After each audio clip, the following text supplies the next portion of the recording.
Tantor Audio, a division of Recorded Books, presents The Black Holocaust for Beginners by S.E. Anderson. Narrated by Bill Andrew Quinn. Side List: Among the More Expendable. As another way of drawing more attention to those of us who seldom sit, much less ever get to do that, here I offer you this side list of elements, of which are almost as old as whipping itself.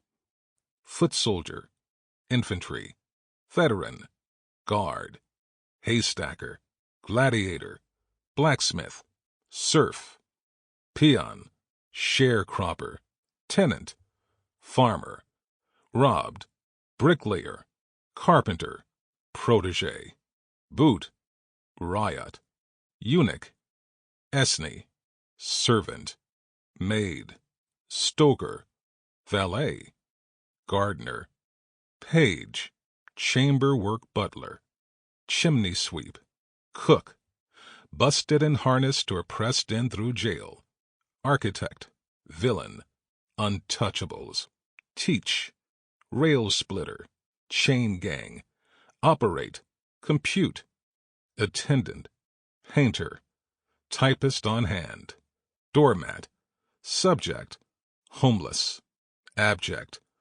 bum, beaten, broken, rowing and raped, ayah, automaton, watchdog, killed, Hebero, Guajiro, Cimarron, maroon, outlier, runaway, geisha, gullah, jack, field hand, driver, footman, caught, coolie, miner, trampled, whore, vassal, helot, citizen, churl, fellahin, cleaning lady, washerwoman, slave. Poem by Luis Reyes Rivera, from Scattered Scripture. Introduction. The Meaning and Importance of the Black Holocaust. This book is about an unimaginable experience that actually happened to tens of millions of Africans. This book is a starting point for anyone who wants to know about the development of racism, capitalism, and the resulting pillage and plunder of Africa. This book is about never forgetting that experience. This book is a beginner's guide to how Africans in the Americas came to be. It's about locating the stolen cultural and political heritage buried in the complex and beastly acts of the slave trade. African Americans are a captured people rather than a conquered people, since they were forcibly exported from their homes in Africa. The captivity and enslavement of free African people began long before the August 1619 arrival in the port of Jamestown, Virginia, of Angela, the first African woman to set foot on North American shores, after being held captive on board the Treasurer, or with, on that same day, the docking of the creaky and sea-worn Dutch ship the Cathy Constant, carrying the surviving 20-odd Africans out of the original 100 captives as North America's first enslaved Africans. The enslavement of free Africans began long before 1619, and, as we shall see, it was not confined to North America. It was global. Above all, this book is about an unreported genocide, the 1,200-year Black Holocaust. The total number of slaves imported is not known. It is estimated that nearly 900,000 came to America in the 16th century, 2.75 million in the 17th century, 7 million in the 18th, and over 4 million in the 19th, perhaps 15 million in total. Probably every slave imported represented, on the average, 5 corpses in Africa or on the high seas. The American slave trade, therefore, meant the elimination of at least 60 million Africans. Armet Francis, The Black Triangle. Part 1. The Real Historical Foundations of African Civilization and Slavery. Let us begin with a few real answers to old questions. The slave trade was not a statistic, however astronomical. The slave trade was people living, lying, stealing, murdering, dying. The slave trade was a black man who stepped out of his house for a breath of fresh air and ended up, 10 months later, in Georgia, with bruises on his back and a brand on his chest. The slave trade was a black mother suffocating her newborn baby because she didn't want him to grow up to be a slave. The slave trade was a kind captain forcing his suicide-minded passengers to eat by breaking their teeth, though, as he said, he was naturally compassionate. The slave trade was a bishop sitting on an ivory chair on a wharf in the Congo and extending his fat hand in the wholesale baptism of slaves who were rowed beneath him, going in chains to the slave ships. The slave trade was a greedy African king raiding his own villages to get slaves to buy brandy. The slave trade was a pious captain holding prayer services twice a day on his slave ship and writing later the famous hymn, "How Sweet the Name of Jesus Sounds."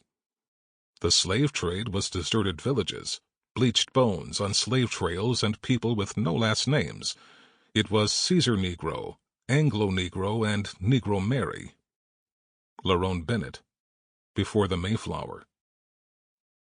When did the Black Holocaust begin? It began with the Arab slave trade of around 700 AD, with Europeans, Portuguese, entering the picture around 1442. The African slave trade, 1995. African Americans are comforted only by the assurance that the buying and selling of black Africans ended in the distant past, but such a belief is myth. It has become clear that the enslavement of black Africans did not stop with the demise of the Atlantic slave trade. That on this very day and hour, as you read this, there are black people being bought and sold in 2 North African countries, Mauritania and Sudan. Routine punishments for the slightest fault include beatings, denial of food, and prolonged exposure to the sun, with hands and feet tied together. Serious infringement of the master's rule can mean prolonged tortures, as documented in a report by Africa Watch. These include the camel treatment, where a human being is wrapped around the belly of a dehydrated camel and tied there. The camel is then given water to drink until its belly expands enough to tear the slave apart. The insect treatment, where insects are put into a person's ears. The ears are waxed shut. The arms and legs are bound. The person goes insane from the bugs running around in his head. The burning coals, where the victim is sealed flat, with his legs spread apart.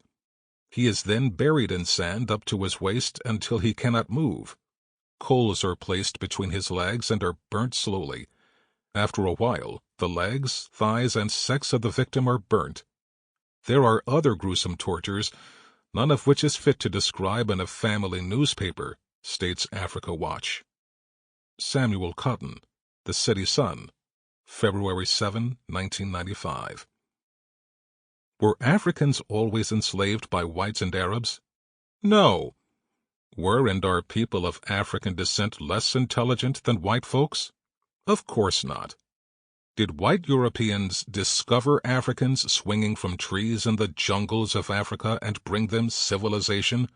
Of course not, unless virtual genocide is your idea of civilization. Were Africans steeped in superstition and ignorant of science and technology? Of course not. Humanity had its beginnings in Africa more than 3 million years ago, with the first beings to walk upright and have opposable thumbs to grab and control sticks and stones as extensions of the hand. In other words, Africans invented tools and weapons to help themselves not only survive but thrive as well. To this date, the earliest bones of human beings were and are still being found in the Olduvai Gorge in East Africa, a region covering an area almost as big as the United States. Over 1 million years ago, humans began migrating out of the Olduvai Gorge region in search of food and shelter. Others stayed in the rich, fertile regions around the Nile Valley, which runs through Africa for thousands of miles, longer than the distance between New York and Los Angeles. About 250,000 years ago, early Africans began a major diet shift that helped increase brain size. They began to live longer, to about 40 years, walk more upright, create larger and more complex social relations which, in turn, helped them have more babies that survived to adulthood.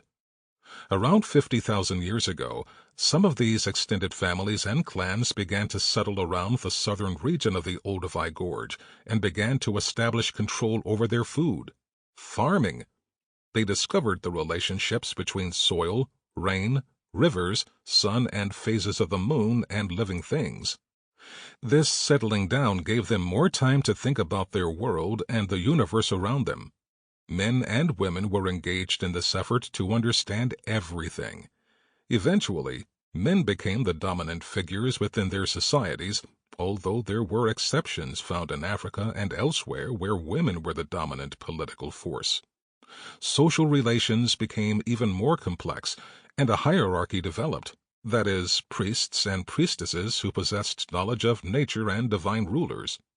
Average men and women who had to work long, hard hours to compensate for those who did not work. We have evidence of one of these early, highly developed societies in a region we call Zimbabwe today. It is a fact that Africans were smelting iron some 40,000 years ago. That is not a misprint. Smelting was done in the area now called Tanzania, not far south of the Olduvai Gorge, the location of L.S.B. Leakey's findings of the earliest humanoid skulls. Smelting iron requires a serious division of labor: miners, farmers, metal workers, hunters, an apprenticeship educational system, excellent hunting techniques and weaponry, and knowledge of how and where to trade. This knowledge and culture spread north along the rivers and valleys that flowed into the Nile River. After about 20,000 more years of learning through trial and error and observation, the Africans of the Nubian Kush region, today we call it the Sudan, Ethiopia, Eritrea, Somalia, developed a very sophisticated civilization. This is not to say that there were no other equally sophisticated civilizations. Rather, to date, we have more archaeological evidence of the Kush people than, say, the Ashango people of the Congo region or the people of Zimbabwe.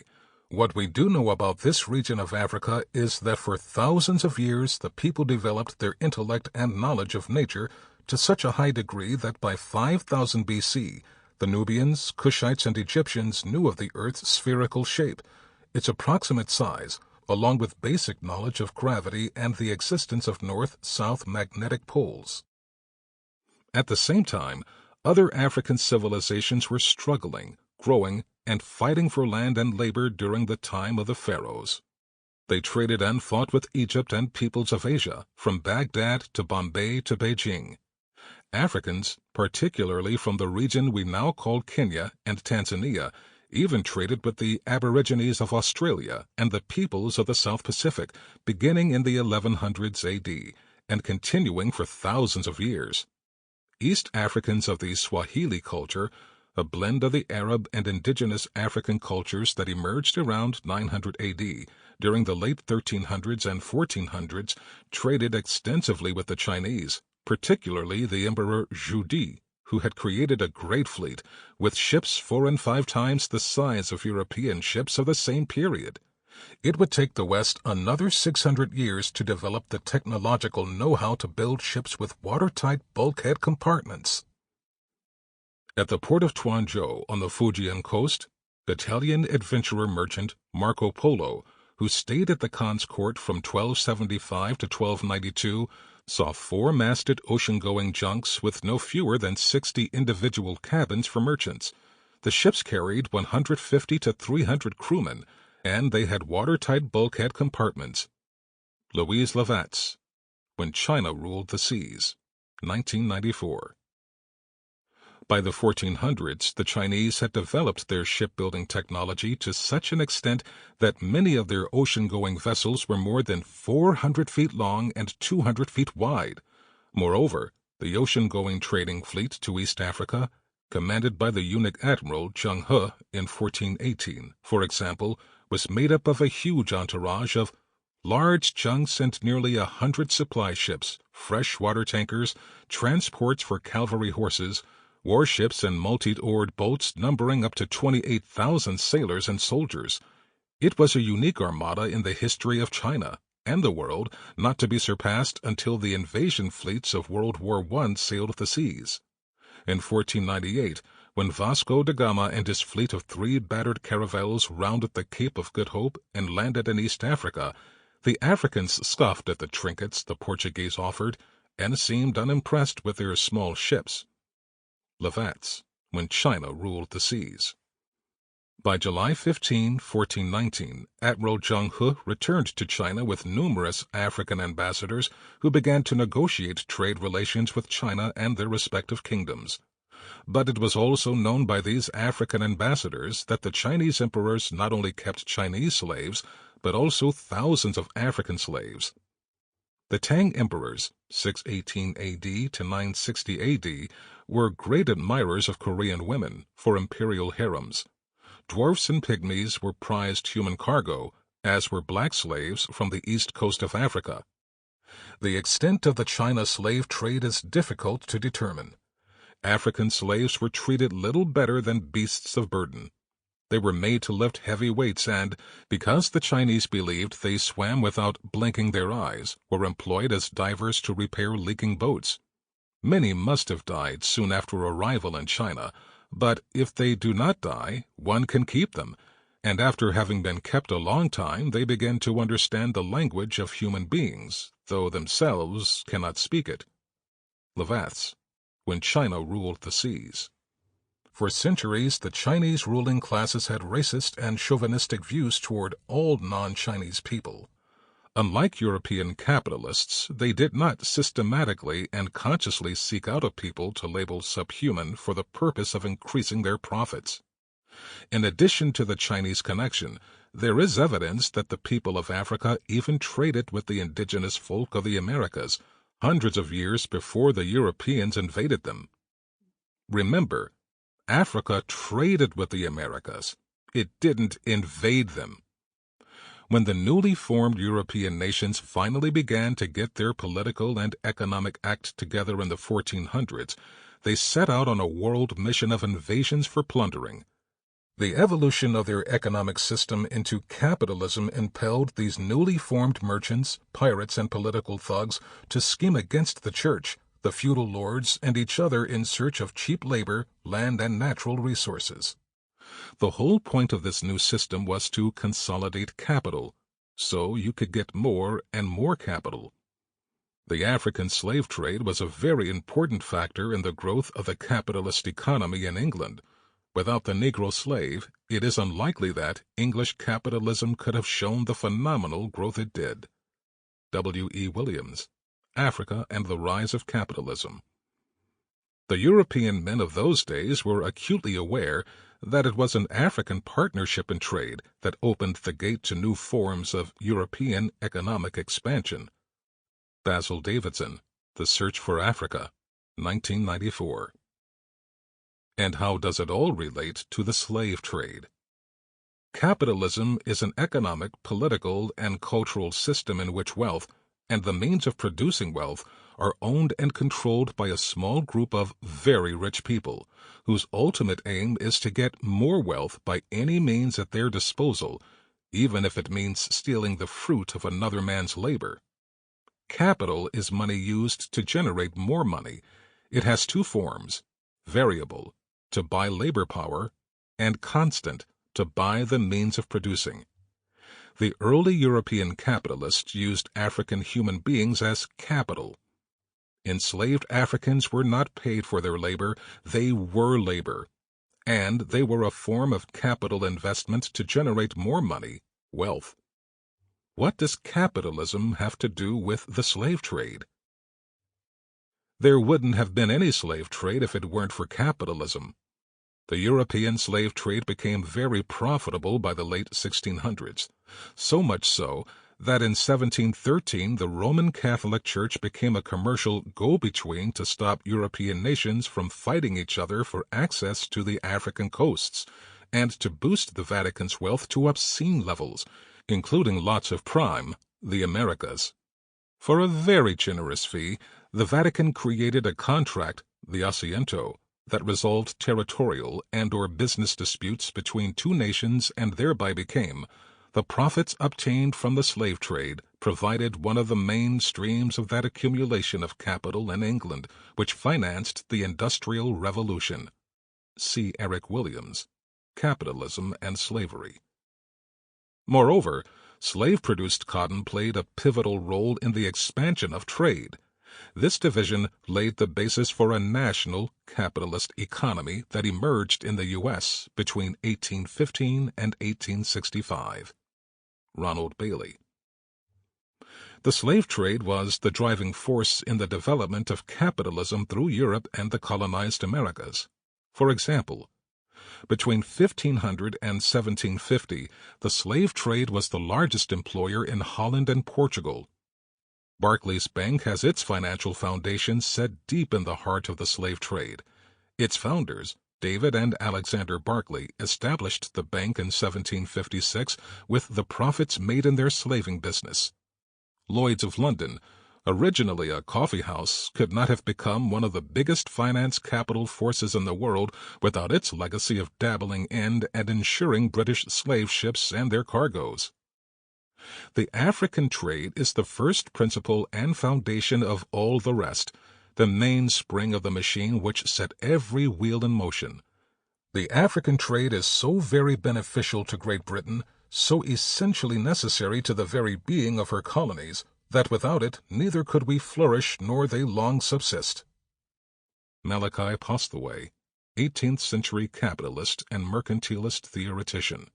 The Watts steam engine, the key technology of the Industrial Revolution, got its main financial backing from Caribbean slave owners funding inventor James Watt, whom he personally and publicly thanked.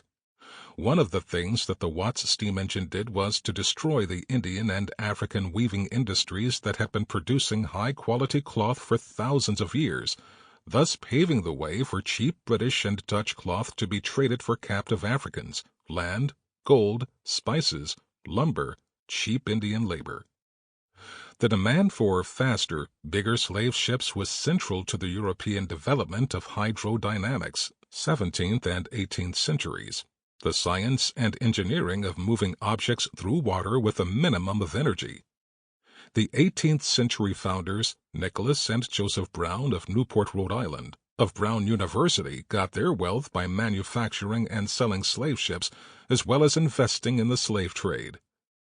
The family patriarch, Captain James Brown, no relation to our godfather of soul, was the first Providence merchant to enter this hazardous traffic in 1736.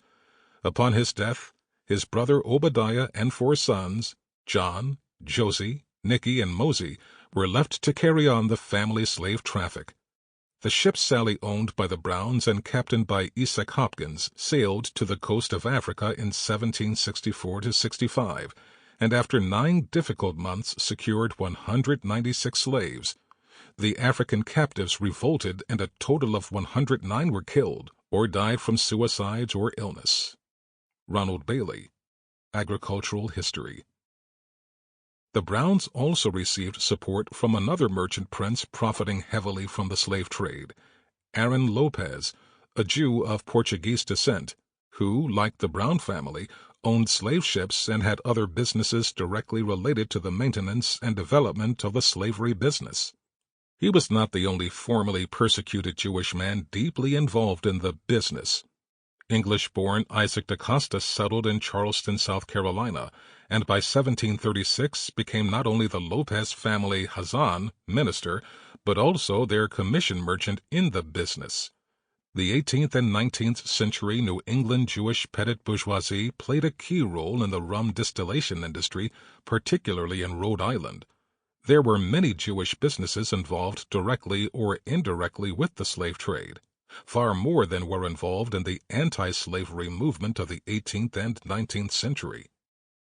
By the mid-17th century, Jewish merchants bought a large share of the slaves transported by the Dutch West India Company and then retailed them to the Portuguese planters on credit, arousing complaints of high interest rates. David Bryan Davis, The Slave Trade and the Jews, in New York Review of Books, December 22, 1994. Why? Aaron Lopez's biographer best sums up why persecuted Jews of the 18th century would engage in putting another people in such a savage bondage. How was it that such men could with such ease accommodate themselves to the revolting cruelties of the slave traffic? How is it that in all the letters which have been preserved and which relate to their interest in the slave trade, and they, the Lopez family, were for years active in this business, there is not one word of reproach, of doubt, of discomfort regarding the rectitude of chattel slavery? The answer is, of course, a sad commentary on human history. These men, in common with the great majority of their white contemporaries, simply never recognized Negro slavery for the scandal that it was. After all, even the Hassan Turo gladly availed himself of a chance to supplement his meager income by sharing in the traffic. To Aaron Lopez and his father-in-law, as to most white men in their day, Negroes were something less than human. Leg irons and handcuffs were their natural habitat. Stanley F. Chiat, Lopez of Newport, 1970. The significance of New England in the African slave trade does not lie in the fact that she early discountenanced the system of slavery and stopped the importation, but rather in the fact that her citizens, being traders of the New World, early took part in the carrying trade and furnished slaves to other colonies. W. E. B. Du Bois, The Suppression of the African Slave Trade to the United States.